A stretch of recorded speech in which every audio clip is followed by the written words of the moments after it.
मैं कहता हूं जो हुआ है वो ट्रेलर है, आपको अच्छा लगा है, लेकिन वो ट्रेलर है, आपको अच्छा लगा है।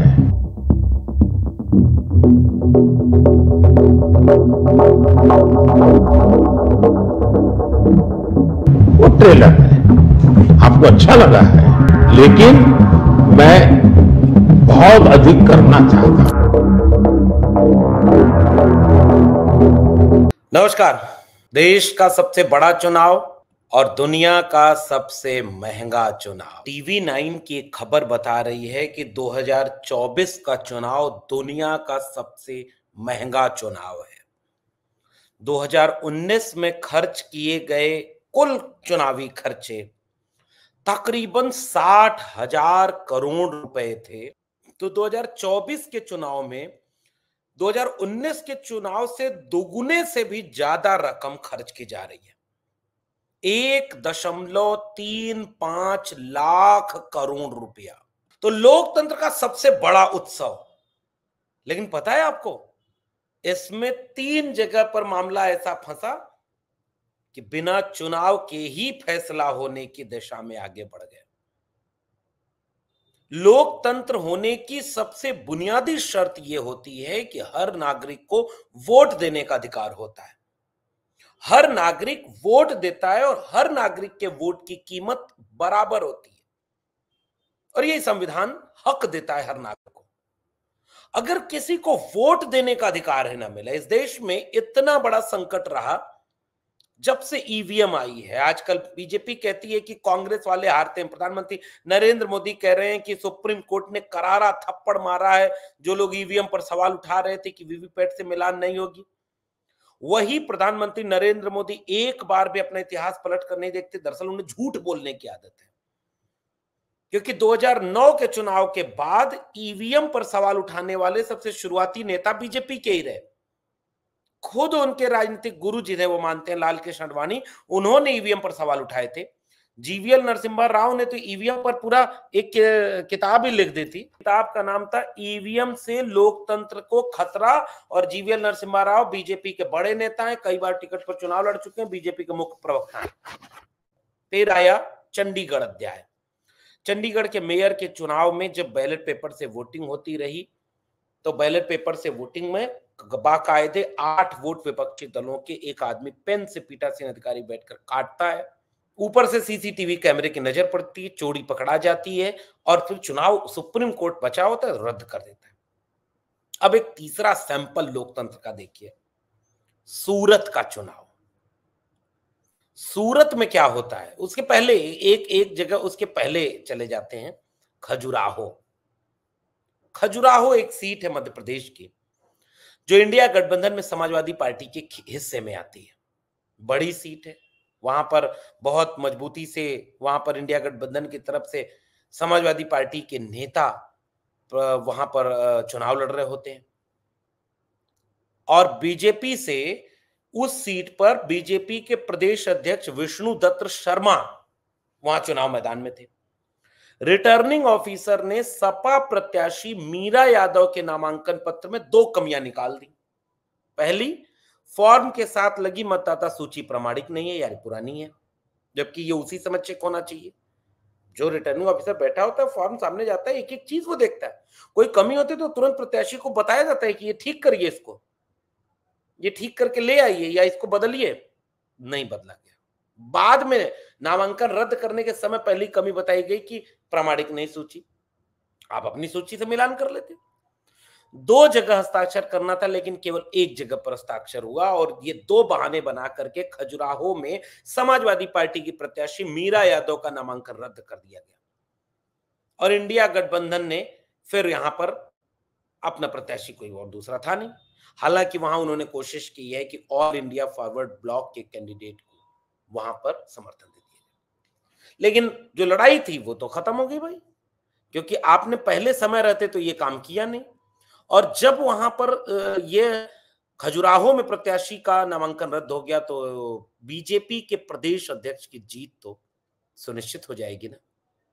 तो एक तो खेल यहां हुआ। सूरत में क्या हुआ? सूरत में बीजेपी के मुकेश दलाल को निर्विरोध विजेता घोषित कर दिया गया। इस सीट पर कांग्रेस के उम्मीदवार नीलेश कुंभानी का नामांकन रिटर्निंग ऑफिसर ने रद्द कर दिया और हवाला यह दिया कि उसके प्रस्तावकों के हस्ताक्षर में गड़बड़ी है। कांग्रेस के उम्मीदवारों का नामांकन रद्द होने के बाद जो 8 बचे उम्मीदवार थे, उन सब ने बारी बारी अपनी उम्मीदवारी वापस ले ली और ऐसे में अकेले एक उम्मीदवार बचे, बीजेपी के मुकेश दलाल, और उन्हें निर्विरोध चुनाव जिता करके विजेता घोषित कर दिया गया। कमाल है भाई। आप कल्पना करिए कि ये इस तरह से हुआ क्या। सूरत वह सीट जिस पर 2019 में बीजेपी की तरफ से खुद उनके प्रत्याशी जीते थे, जो 7,95,651 वोट पाए थे, जिन्होंने अशोक पटेल को हरा दिया था चुनाव। और कल्पना करिए, यहां बीजेपी का अपना एक प्रत्याशी था, पहले ही चुनाव जीता हुआ प्रत्याशी। क्या ऐसा होता है क्या कि एक प्रत्याशी का नामांकन अगर रद्द हो जाए तो बाकी का नामांकन सबने अपने वापस कैसे ले लिया? कहा जाता है कि वो जो उनका नामांकन देने वाला था, वह व्यक्ति तो जो है प्रस्तावक जो था, उसके ऊपर दबाव डाला गया। फिर बसपा के प्रत्याशी ने अपना समर्थन वापस ले लिया, प्रत्याशी वापस ले लिया। फिर प्रत्याशियों की जो जितने भी लिस्ट थी, सबको बारी बारी वापस करा गया। पता है आपको, अगर आपको लगता है कि सबने अंतरात्मा की आवाज सुन के अपना प्रत्याशी वापस ले लिया, तो आइए तीसरी जगह ले चलता हूं, इंदौर। इंदौर में क्या हुआ, उससे आप सूरत का खेल समझ जाएंगे। इंदौर से जो मिशन सूरत था बीजेपी का, उस मिशन सूरत को मिशन इंदौर बना करके दूसरी सीट बीजेपी जीतना चाहती थी, लेकिन वहां फेल हो गई। मध्य प्रदेश के इंदौर में बीजेपी, कांग्रेस सहित 9 प्रत्याशियों ने वहां पर वापस अपना नामांकन वापस ले लिया, लेकिन बसपा समेत कई और प्रत्याशी हैं जिन्होंने अपना नामांकन वापस नहीं लिया। इसलिए अभी भी इंदौर में मिशन सूरत पास नहीं हो पाया। और वहां पर एक खबर यह आ रही है कि बीजेपी की इंदौर में कोशिश थी कि यहां भी बीजेपी प्रत्याशी निर्विरोध चुन लिया जाए, और कांग्रेस सहित 9 प्रत्याशी अपना नामांकन वापस भी ले लिए। लेकिन कांग्रेस के प्रत्याशी अक्षय बम के नामांकन वापस लेने और शाम को बीजेपी ज्वाइन करने, वो जो वहां के वो नेता है ना, कैलाश विजयवर्गीय, जिनका बेटा बल्ले से अधिकारी को पीटते हुए नजर आया था, फिर भी कोई कार्रवाई नहीं हुई। बेटा, परिवारवाद नहीं है, लेकिन कैलाश विजयवर्गीय का बेटा बीजेपी का नेता है। तो उनकी गाड़ी में जाते हुए अक्षय बम शाम को बीजेपी ज्वाइन करके बम फोड़ देते हैं। लेकिन बसपा के प्रत्याशी संजय सोलंकी ने कहा कि उनके प्रत्याशियों को सुविधा के साथ साथ वो सब कुछ बीजेपी की तरफ से ऑफर किया जा रहा है, जो जो उन प्रत्याशियों को चाहिए, और उनको उनके लिए शर्त रखी जा रही है कि आप अपना नामांकन वापस ले लीजिए। निर्दलीय प्रत्याशी अंकित गुप्ता ने मीडिया के लोगों को बताया कि बीजेपी नेताओं द्वारा उन्हें 25 लाख रुपए का प्रलोभन दिया गया। उनके परिवार को बोला गया कि आप भी दबाव डालिए कि ये नामांकन वापस ले लें। दूसरे निर्दलीय प्रत्याशी परमानंद तोलानी ने बताया कि मेरे प्रस्तावक पर दबाव डाला गया कि आप उनका वापस ले लीजिए, तोलानी साहब का मंच पर सम्मान होगा, मुख्यमंत्री के साथ उनकी फोटो हो जाएगी, नामांकन वापस ले लीजिए। मिशन सूरत, मिशन इंदौर में कामयाब नहीं हो पाया, और तमाम तरह के आरोप इस तरह के बीजेपी के ऊपर लगाए जा रहे हैं, जबकि सूरत की तरह इंदौर भी बीजेपी का अपना गढ़ है। देश में सबसे बड़ी जीत बीजेपी को इंदौर में ही मिली थी। 5 लाख से अधिक वोटों से बीजेपी ने इंदौर में चुनाव जीता था। बावजूद इसके इंदौर बीजेपी का लक्ष्य था कि यहां निर्विरोध हो जाए, लेकिन कामयाब नहीं हो पाए। और ऐसा हो रहा है कि यह दुनिया का सबसे महंगा चुनाव, ये बात समझ में नहीं आ रही है कि जब बीजेपी जीत रही है, बीजेपी को लगता है कि वो अब की बार अकेले 400 पार है, बीजेपी के पास इतने बड़े नेताओं की फेहरिस्त है, बीजेपी वैसे ही मंदिर बनवा चुकी है, 370 हटवा चुकी है, जो मोदी जी, अमित शाह जी और योगी जी और तमाम जी जी जितने लोग हैं, सब लोग यही तो गिनवा रहे हैं। डरा भी रहे हैं कि मतलब इनको वोट मत दे देना, नहीं तो सब मुसलमानों को दे देंगे। सब कुछ करने के बाद बीजेपी को मिशन सूरत करना पड़ा। क्या ये लोकतंत्र के लिए उचित संदेश है? यही सवाल करते हुए सूरत के चुनाव को सुप्रीम कोर्ट, हाई कोर्ट में अपील दारिज कर दी गई है और इस मामले में गुजरात हाई कोर्ट में एक याचिका दायर की गई, लेकिन उसे तत्काल सुनने से मना कर दिया। बार एंड बेंच में छपी एक रिपोर्ट के मुताबिक गुजरात हाई कोर्ट की मुख्य न्यायाधीश सुनीता अग्रवाल ने कहा कि याचिकाकर्ता ने जो पीआईएल दायर की है वह चुनाव से संबंधित है और यह जनहित याचिका के दायरे में नहीं आती। उन्होंने कहा कि यदि आप चुनाव के मामले में जनहित याचिका दायर करेंगे तो हम विचार कैसे करेंगे। मुख्य न्यायाधीश सुनीता अग्रवाल ने कहा कि अगर कोई उम्मीदवार निर्विरोध निर्वाचित होता है तो वह भी उसी के बराबर है जो चुन करके आया। तो सूरत में मतदाता की तरफ से पेश हुए वकील ने कोर्ट में कहा कि वोटर्स के पास निगेटिव वोटिंग का भी ऑप्शन होता है, जो सूरत के मतदाताओं को नहीं दिया गया और नीलेश कुंभानी को विसंगतियों के चलते नामांकन रद्द कर दिया गया और बचे हुए प्रत्याशी वापस ले लिए और मुकेश दलाल जीत गए। यह सीधे सीधे यह आरोप लगाया गया कि भाई इस तरह से तो आप लोकतंत्र का ही गला घोट रहे हैं। और इन सब के बीच में एक खबर यह भी आती है कि सुप्रीम कोर्ट यह मामला सूरत में दोबारा चुनाव कराने के लिए सर्वोच्च न्यायालय में याचिका दायर कर दी गई है। लेकिन एक सवाल बतौर नागरिक आपका, हमारा, इस देश के हर मतदाता का बनता है, ये mission Khajuraho, mission Surat, mission Chandigarh mayor election, mission Indore, ये क्या है? बीजेपी आरोप लगा रही है कि कांग्रेस अपने नेताओं को अपने साथ नहीं ले पा रही है। कौन जानता है कि नेताओं के साथ क्या होता है? कौन जेल के डर से? अरे भाई, क्या अजीत पवार किसकी वजह से चले गए? अच्छा, कोई भ्रष्टाचारी हो, बलात्कारी हो, प्रज्वल रेवन्ना, प्रधानमंत्री नरेंद्र मोदी कह रहे हैं उनको पड़ा एक एक वोट, बीजेपी को मजबूत करेगा, मोदी जी को मजबूत करेगा। और पता चल रहा है कि 3000 मामले महिलाओं से बलात्कार के, शोषण के, प्रज्वल रेवन्ना, और उसको बीजेपी टिकट देकर चुनाव लड़ा रही। और सवाल पूछा जा रहा तो करे कांग्रेस दोषी है, क्योंकि कांग्रेस बाहर भागने दे उसको, क्योंकि कांग्रेस के कर्नाटक में सरकार है। हद है, मतलब आपकी नैतिकता कहां गई?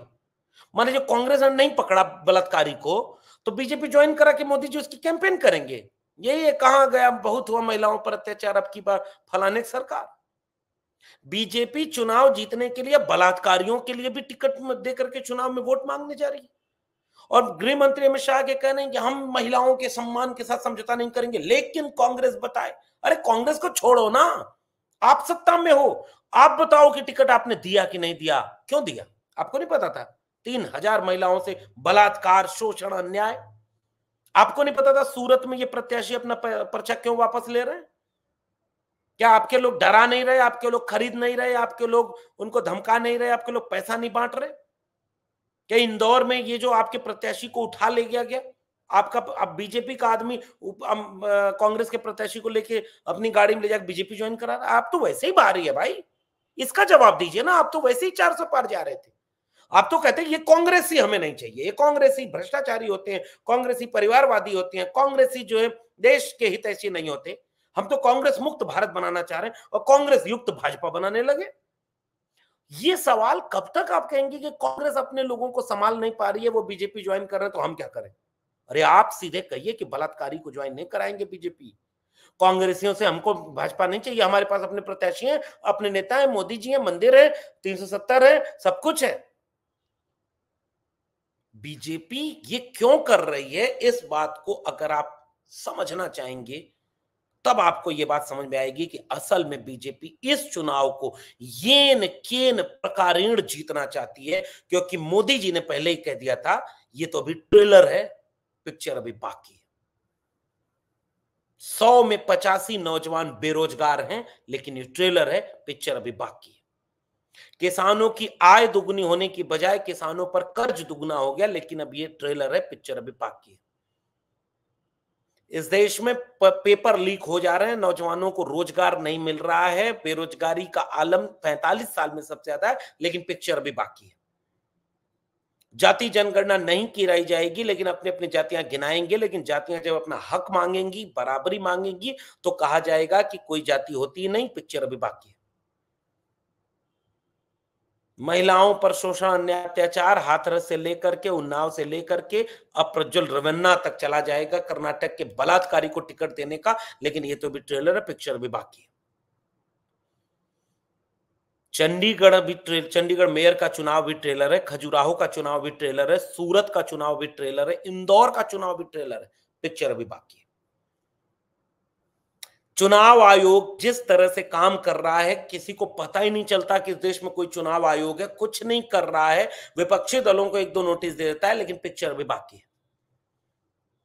विश्वविद्यालयों के प्रोफेसरों में आरएसएस के लोग भर दिए गए हैं, जो विश्वविद्यालयों में, स्कूलों में धार्मिक नारे लगा रहे हैं, धार्मिक कार्यक्रम करा रहे हैं, लेकिन ये तो भी ट्रेलर है, पिक्चर भी बाकी है। और अगर आपको पूरी पिक्चर देखनी है तो चुपचाप ऐसे ही सोए रहिए और बीजेपी को वोट दीजिए, अगर आपको यही पिक्चर देखनी है। और अगर आपको यह सारा खेल समझ में आ रहा है, तो एक बात बहुत पहले से कही जाती है, उठ जाग मुसाफिर भोर भई, अब रैन कहां जो सोवत है। संविधान बदलने की बात आ रही है, सफाई देनी पड़ रही है। दाढ़ी में तिनका न होता तो सफाई देने की जरूरत नहीं पड़ती, क्योंकि आपके नेता जिन्होंने कहा संविधान बदल देंगे, उन पर कोई कार्रवाई नहीं। और संविधान खत्म और कमजोर कैसे किया जाता है, ये खजुराहो, सूरत, इंदौर और चंडीगढ़ मेयर इलेक्शन, ये लोक राजनीतिक रूप से संविधान के खतरे और संविधान के खात्मे की तरफ इशारा तो कर ही रही है। इसके बाद भी किसी को ये भ्रम रहे, मुगालता रहे कि नहीं भाई लोकतंत्र बहुत मजबूत हो रहा है, क्योंकि मजबूत सड़क बन रही है, मजबूत ओवरब्रिज बन रहा है। नहीं साहब, लोकतंत्र की बुनियाद कमजोर हो रही है। और अगर ये सब देख करके आपको कुछ समझ में आता है, तो आप ही के लिए एक बात जगाने के लिए, चुनाव के बीच में दुनिया का सबसे महंगा चुनाव, 60,000 करोड़ रुपए का चुनाव 2019 का था, 1.35 लाख करोड़ रुपए का चुनाव हो रहा है, और फिर भी चुनाव में सूरत हो रहा है, इंदौर हो रहा है, खजुराहो हो रहा है। इसके बाद लोकतंत्र बचेगा क्या? उठ जाग मुसाफिर भोर भई, अब रैन कहां जो सोवत है, जो सोवत है सो खोवत है, जो जागत है सो पावत है। बहुत बहुत धन्यवाद।